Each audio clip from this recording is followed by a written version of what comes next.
बळीराजा party, किसान सभा व संभाजी ब्रिगेडच्या वतीनं आषाढी वारीनिमित्त वृक्षारोपणाचा कार्यक्रम आयोजित करण्यात आला होता। गेली 2 वर्षापासून या पंढरीच्या वारीच्या रस्त्याचं काम सुरू असल्यानं या रस्त्याच्या दोन्ही बाजूच्या वृक्षांची मोठ्या प्रमाणात कत्तल करण्यात आली आहे। सध्या राज्य महामार्गाचं काम हे प्रगतीपथावर असून अद्यापही वृक्ष लागवडीच्या कामाला सुरुवात झालेली नाही। भविष्यात या रस्त्याने येणाऱ्या वारकऱ्यांना आणि दिंड्यांना विसाव्यासाठी एकही वृक्ष शिल्लक राहिलेला नाही। ही बाब लक्षात घेऊनच बळीराजा पार्टी व संभाजी ब्रिगेड किसान सभा यांच्या कार्यकर्त्यांनी वृक्षारोपण केलं। यावेळी बळीराजा पार्टीचे महासचिव बाळासाहेब रास्ते, संभाजी ब्रिगेडचे ऋतुराज पवार, किसान सभेचे कॉम्रेड दिगंबर कांबळे, डॉक्टर संजय चव्हाण, विठ्ठल रास्ते, निलेश साठे, सचिन कोडक, प्रमोद रास्ते, जमाल मुलानी, संजय बाबर, वसंत सरगर, अंकुश रास्ते, वैभव केंगार इत्यादी कार्यकर्ते उपस्थित होते।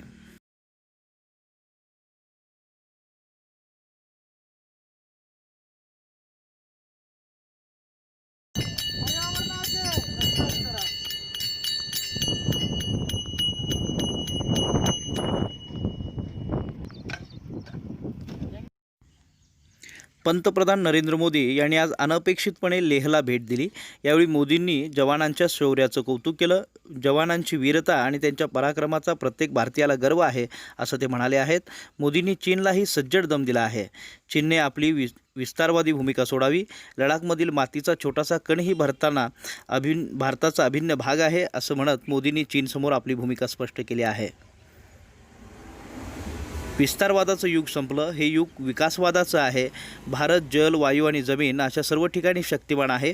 भारतीय जवानांच्या हातात देश सुरक्षित आहे। तुमच्या वीरतेमुळे जगाला भारताच्या सामर्थ्याचं दर्शन घडलं। जवानांना देशवासियांचं नमन अशा भावना पंतप्रधान मोदी यांनी लेह लडाख दौऱ्यात निमूमध्ये भारतीय जवानांना संबोधित करताना व्यक्त माता की जय, भारत माता की जय, भारत माता की जय, भारत माता की जय। साथियों, आपका ये हौसला, आपका शौर्य और मां भारती के मान सम्मान की रक्षा के लिए आपका समर्पण। प्रसिद्ध कीर्तनकार निवृत्ती देशमुख उर्फ इंदुरीकर महाराज यांना अहमदनगरमधील संगमनेर कोर्टानं 7 ऑगस्टला हजर राहण्याचे आदेश दिले आहेत। या प्रकरणातील सरकारी वकील ॲडव्होकेट लीना चव्हाण यांनी सांगितलं की इंदुरीकर महाराजांना 7 ऑगस्ट रोजी कोर्टात हजर राहण्याचे आदेश देण्यात आले आहेत। वैयक्तिकरित्या हजर राहून त्यांना जामिनासाठी अर्ज करावा लागेल। यापूर्वी इंदुरीकर महाराज यांच्यावर संगमनेर कोर्टात गुन्हा दाखल करण्यात आला होता। इंदुरीकर महाराजांवर गुन्हा दाखल करण्यात यावा अशा मागणीची नोटीस अंधश्रद्धा निर्मूलन समितीच्या बुवाबाजी संघर्ष विभागाच्या सचिव ॲडव्होकेट रंजना गवांदे यांनी अहमदनगरच्या जिल्हा शल्य चिकित्सक अधिकाऱ्यांना 17 फेब्रुवारीला बजावली होती। मात्र ती तक्रार दाखल करून घेण्यात आली नव्हती। त्यानंतर गवांदे यांनी 27 फेब्रुवारी 2020 रोजी कोर्टामार्फत नोटीस दिली। कोर्टात दावा दाखल झाल्यानंतर अखेर 19 जून रोजी इंदुरकरांविरोधात संगमनेर येथे गुन्हा दाखल करण्यात आला।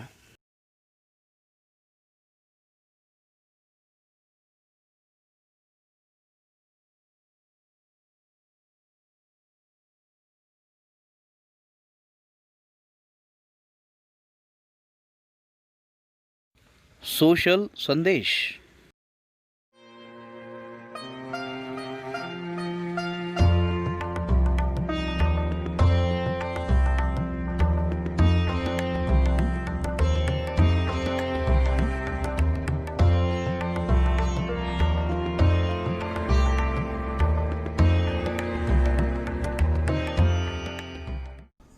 नामदेव ढसाळ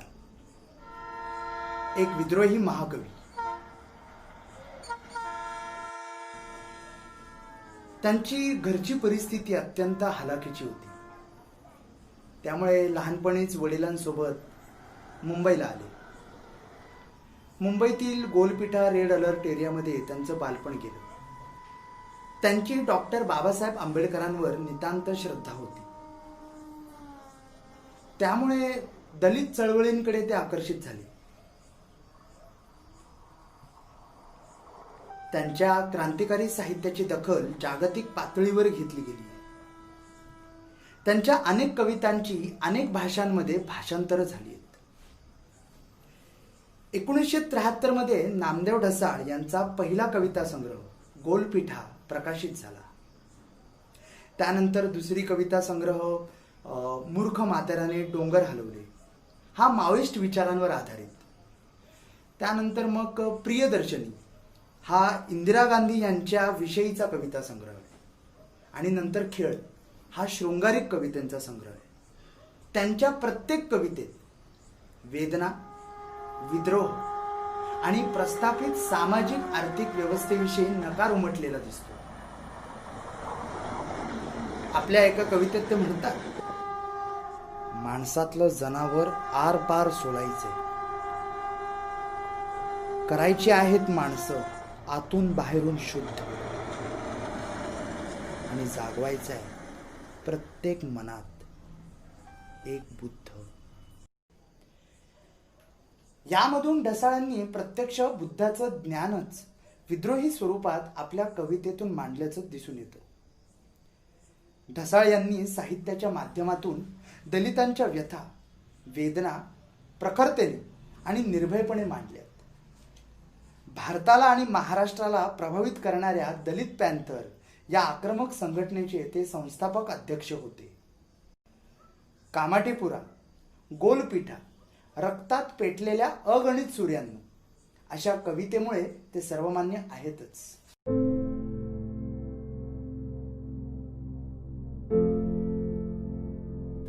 या कवितेत नामदेव ढसाळ यांनी मुंबईचं अप्रतिम वर्णन केलंय. नामदेव ढसाळ यांनी टॅक्सी चालवताना जे पाहिलं, अनुभवलं, ते ढसाळांनी कवितेत उतरवले. नामदेव ढसाळ यांच्या शब्दात त्यांना टॅक्सी चालवताना खऱ्या रंगील्या मुंबईची, इथल्या उघड्या नागड्या जिनगानीची, तसेच शापित विश्वाची ओळख झाली. आणि ती ओळख कवितेच्या रूपाने ढसाळांनी कागदावर उतरवली. त्यांच्या या कवितेत मुंबईचं वैभव दाखवताना त्याचा फोलपणाही दाखवलाय. मानसिक, आर्थिक आणि सामाजिक गुलामगिरीने आजचा माणूस जखडलाय. मुंबई हे त्याचे प्रातिनिधिक उदाहरण आहे. हे पण ढसाळांना या कवितेतून सांगायचंय, असं कविता वाचणाऱ्याला नक्कीच वाटेल. कवितेचं शीर्षक आहे मुंबई. मुंबई माझ्या प्रिय रांडे. मुंबई, मुंबई माझ्या प्रिय रांडे, ये व माझा स्वीकार कर. 7 घटकेचा मुहूर्त, आधी व्याधी नंतर, सर्वांग सुंदर प्रतिमा सृष्टी, अश्विनी रूप ऋतुस्नात कामातुर लक्ष्मी, सर्पस्वरूप विष्णू ऊर्ध्वरेत स्खलित, सूर्याचे अनुष्ठान, हे शेष सूर्याच्या चेहऱ्या, हे कामेच्छेच्या माते, हे आदिती, माझ्या प्रियेचा दगड, मला अधिकच प्रिय आहे. 4 वेद, 18 पुराण, 6 शास्त्र, मी मारतो लंडावर. 6 राग, 36 रागिण्या, मी खेळवतो उरावर. छान. या सुभग वेळी तू संभोगेच्छा प्रदर्शित करतेस. स्त्रीची कामेच्छा पुरी न करणं कवी असल्यामुळे मी समजतो पा. मी तुला खेळवून जाईल.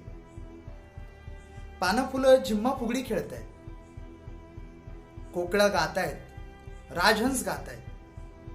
खरंच ग, तुझ्या अरण्यानं नवीन रंग धारण केलाय. द्वैत भावातल्या शुभाशुभाची सावली. जिथे नजर टाकतो तिथे अथांग शृंगार. अस्तित्वाच्या दर्पणात तुझा कैफ उभा आहे. विस्ताराचे संदर्भ, नश्वर अनवरत जलाधार, अराजकता, निरर्थकता. सरळ सोप्या प्रतिमातून रूप घेणारं तुझं लावण्य, सत्याच्या अंतहीन रेषेला स्पर्श करणारा, आकाशानंतरचा विलुप्त स्वर्ग, अप्राप्य प्रेमाच्या गोष्टी अगोदरचा क्षुद्र दैनिक मृत्यू. ध्वनी वळणानंतर होत जातो पुष्कळ, नेपथ्याच्या जागी फेकलं जातं द्रवरूप. 3 वृक्षांच्या 3 तऱ्हा, कालोद्याबरोबरची चकोर वाढ, चंद्रकिरणाचं नृत्य. चंद्रकोरीवरली धूळ चोच मारून एक चिमणी झटकतीये. हिरवळीच्या चादरीत दवबिंदूचा चेहरा लपलेला सहस्त्र मुखांनी. हे सर्व पूर्व समुद्राला मिळण्यापूर्वी या निशेष साम्राज्यात मला माझ्या अभिशप्त एकांतापर्यंत जाऊ दे. मी भ्रमणी यात्री. या शहरातलं हे हवेचं तळ, तळ्यामधल्या नाहत्या धुत्या पोरी, खडतराची तुळे आणि उशी, गवत ढग आणि पाण्याचा विभ्रम. हिरवा आशीर्वाद घेऊन माझा आत्मा निघालाय भ्रमणाला दुपारी. जनावरांसारखं रवंत करणं कदाचित नसावं त्याच्या अंगवळणी. तुझी मर्जी ठेव उजेडावर. उजेड म्हणजे ज्याला मी म्हणतात, नाहीतर कोसळून जातील विद्यापीठातले बुद्धिजन्य वारस. आता काहीच हरवण्यासारखं उरलं नाही. आता काहीच मिळवण्यासारखं राहिलं नाही. माराचा पाऊस सहन करणारी नुसती एक सशक्त पोकळी आणि कुणाचीही भिंत चोरून अंगावर चालत येणारा ज्ञानेश्वर कल्पनेचा महारोग. बेंबी, मेंदू, फुफ्फुस यातून या सर्व रोग लागणीनंतरही ही ज्ञानपीठ अनुवांशिक त्यांच्या अंतरंगातून झुलती घर इच्छांची. ही बैठकीच्या जागेतली शापित आणि गुपित, भाषेचं वस्त्र, भाषेचा साज, भाषेचा रोग आणि भाषेचा हातमाग. आठवणी बालपणीच्या आणि परिपक्वतेच्या. चालतो परंतु अंतर कापलं जात नाही. ही खोड जडतरातली, बिछाण्याचं पातळ. नामदेव ढसाळ.